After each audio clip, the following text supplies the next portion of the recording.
जोहार साथियों, जैसा कि आप सभी जानते हैं, जेपीएससी और जेएसएससी की परीक्षाओं में कई प्रकार की विसंगतियां, अनियमितता, त्रुटियां, गड़बड़ियां, झोलफांस के मामले प्रकाश में आए हैं और उसी को लेकर अभी वर्तमान में बापू वाटिका रांची में राज्य के छात्रों के द्वारा लगातार सत्याग्रह किया जा रहा है और कल जेपीएससी जेएसएससी अभ्यर्थी न्याय मंच के द्वारा एक संविधान मार्च का आयोजन रखा गया है, जिसमें झारखंड लोकतांत्रिक क्रांतिकारी मोर्चा पूर्णतः समर्थन करता है और पार्टी के केंद्र अध्यक्ष होने के नाते मैं इस राज्य में जितने भी हमारे विंग हैं, मुख्य विंग तथा अन्य प्रकोष्ठों के तमाम अध्यक्ष, उनके तमाम पदाधिकारी, कार्यकारिणी सदस्य, साथ ही प्रमंडल, जिला, प्रखंडों के अध्यक्ष एवं कार्यकारिणी सदस्य सबों को निर्देशित करना चाहूंगा कि कल राज्य के छात्रों द्वारा बुलाए गए, आहूत किए गए इस आंदोलन का हिस्सा बनेंगे और झारखंड राज्य में परीक्षाओं को लेकर जिस प्रकार की गड़बड़ियां हो रही हैं, जिस प्रकार से सीटों को बेचने का खेल किया जा रहा है, जिस प्रकार से धांधली की जा रही है, उनके खिलाफ राज्य के युवाओं का हम लोग समर्थन करते हैं। और साथ ही साथ चूंकि यह कार्यक्रम मूल रूप से झारखंड के नौजवानों, छात्रों का कार्यक्रम है, इसके बाद मानसून सत्र में जेल कैंप, इस कार्यक्रम के बाद पुनः जिस प्रकार से हम लोगों ने छात्रवृत्ति की मांग को लेकर डुमरी से लेकर बगोदर,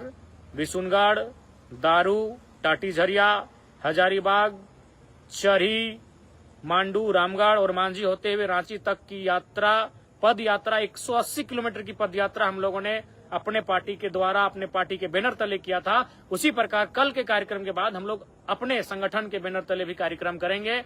जो कार्यक्रम जिला स्तर से लेकर राज्य स्तरीय होगा, उसको लेकर आज केंद्रीय कार्यकारिणी समिति की बैठक धनबाद जिले के तोपचाची में बुलाई गई थी, जिसमें हमारे लगभग 130-40 की संख्या में केंद्र कार्यकारिणी समिति के सदस्य, पदाधिकारी उपस्थित रहे और सबों ने एक स्वर में कहा कि आज छात्रों की आवाज को मजबूती देना, छात्रों को उनके साथ खड़ा होना हमारी पार्टी की सबसे पहली प्राथमिकता है। इसलिए मैं संगठन के सभी साथियों से, सभी पदाधिकारियों से, सभी विंगों के अध्यक्षों से, कार्यकारिणी सदस्यों से मैं आग्रह करूंगा कि छात्रों की जो मांग है, छात्रों का जो आंदोलन है, उस आंदोलन में शरीक होंगे। जी हां, आप सभी जानते हैं जेपीएससी में क्या हुआ। इसमें जो प्रारंभिक परीक्षा है उसका रिजल्ट आया है। रिजल्ट में इतनी गड़बड़ियां हैं कि आप एक सामान्य सोच रखने वाला, एक सामान्य प्रक्रिया को समझने वाला नौजवान अथवा नौजुवती भी अंदाजा लगा लेंगे कितनी गड़बड़ियां हुई हैं। गड़बड़ियां क्या हुई हैं? OMR की एक सीट जिनमें 48 आंसर को टिक किया गया है और उसका अगले राउंड के लिए सिलेक्शन हुआ है। आयोग के सदस्यों का हस्ताक्षर न होना, एक ब्लैकलिस्टेड कंपनी को परीक्षा आयोजन करने की जिम्मेदारी देना, ऐसे कई मामले प्रकाश में आए हैं जिनसे यह स्पष्ट प्रतीत हो रहा है कि झारखंड राज्य के युवाओं के सपनों को यहां बैठे कुछ सफेद पोश लोग, कुछ अधिकारी वर्ग बेचने का कार्य कर रहे हैं। अखबारों के माध्यम से कि जेपीएससी की उप परीक्षा नियंत्रक सहित 6 हिरासत में चेयरमैन ने दिया इस्तीफा। भाई इस्तीफा चेयरमैन का होता है, धांधली बड़ी होगी तभी तो इस्तीफा चेयरमैन को देना पड़ा। नौकरी की सेटिंग करने के लिए अभय तिवारी ने पूरा होटल ले रखा था लीज पर। घोर आश्चर्यजनक। लोग अपराध के कार्य रात के अंधेरे में करते हैं और भाई ये अभय तिवारी कौन है, समझ से परे है। और इन पर इतनी मेहरबान क्यों सरकारें कि पूरा होटल लीज पर ले लिया और किसी को भनक नहीं। अरे कोई एक छोटा सा चोरी का काम करता है तो रात को डरते हुए, सहमते हुए कि कहीं कोई पकड़ ना ले, कोई देख ना ले, और ये पूरा होटल ही नौकरी की सेटिंग करने के लिए अभय तिवारी ने पूरा होटल ले रखा था लीज पर। घोर आश्चर्यजनक। ये बड़ा ही आश्चर्यजनक विषय है।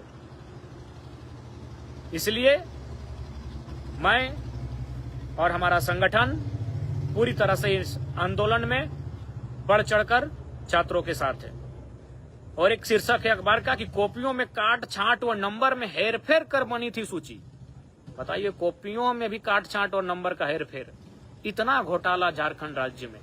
और अगर सरकार कोई निर्णय नहीं ले पाती है, कोई कार्रवाई नहीं कर पाती है, तो बड़ा ही विचित्र और दुर्भाग्य की बात है। और सवाल तो ये उठता है कि मनोज अभय ये है कौन भाई, जो खुलेआम दिन दहाड़े होटलों में जाकर फर्जीवाड़ा के कारनामे को अंजाम देने का कार्य करते हैं। इसलिए मैं तमाम अपने संगठन के सभी साथियों से और साथ ही साथ हमारे शुभचिंतकों से, समर्थकों से भी मैं आग्रह करूंगा, अनुरोध करूंगा कि कल जो कार्यक्रम छात्रों के द्वारा आहूत किया गया है, संविधान मार्च, जो संभवतः जयपाल सिंह मुंडा स्टेडियम से आरंभ होगा, एक मार्च के रूप में आंदोलन अपने गतिशीलता को प्रदान करेगा, अपनी गतिशीलता को प्राप्त करेगा।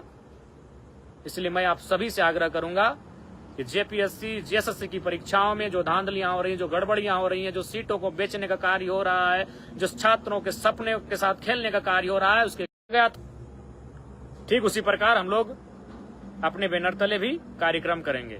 बाकी सभी साथियों को जोहार, हुल जोहार, छात्र एकता जिंदाबाद और छात्रों की आवाज और